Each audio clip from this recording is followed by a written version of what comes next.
Isang negosyante patay habang nakaligtas naman ang kanyang kinakasama matapos pasukin ng isang lalaki ang kanilang sasakyan para magnakaw. Patuloy namang tinutugis ng mga otoridad ang sospek. Si Vel Custodio sa detalye.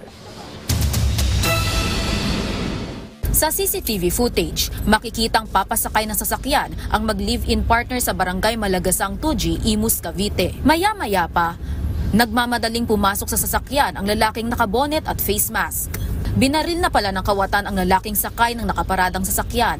Habang papasakay yung mag-live-in partner, yung dalawang biktima, sinabayan sila ng pagsakay doon sa pick-up ng suspect. Then, after makasakay yung suspect, nag-travel yung sasakyan.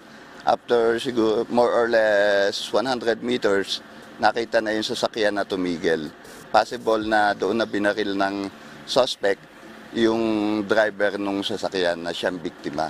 Then, kinuha yung more or less 12,000 na halaga na dala ng mag-live-in partner.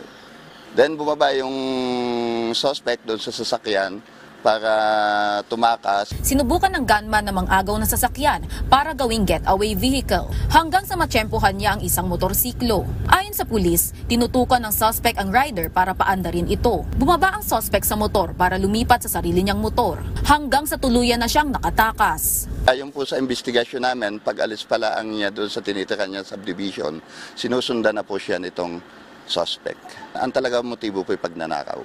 Possible po na kilala na ng suspect itong biktima at alaman niya na po na sa mga ganong oras may mga kinukuha na po itong pera o mayroong nakokolektang pera itong biktima. Negosyante at nagmamay-ari ng ilang loto outlet sa lugar ang biktima na si Anthony Carrasco.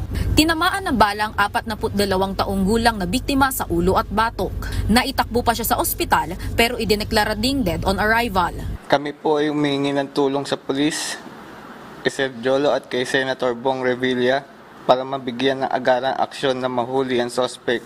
Gusto lang namin makamit ang justisya sa pagkamatay ng aking tito ko. Sobrang lapit namin dalawa. Napakabait na tito ko, walang kaaway. Sa ngayon, may person of interest nang sinusundan ng Imus Police. Vel Custodio para sa Pambansang TV sa Bagong Pilipinas.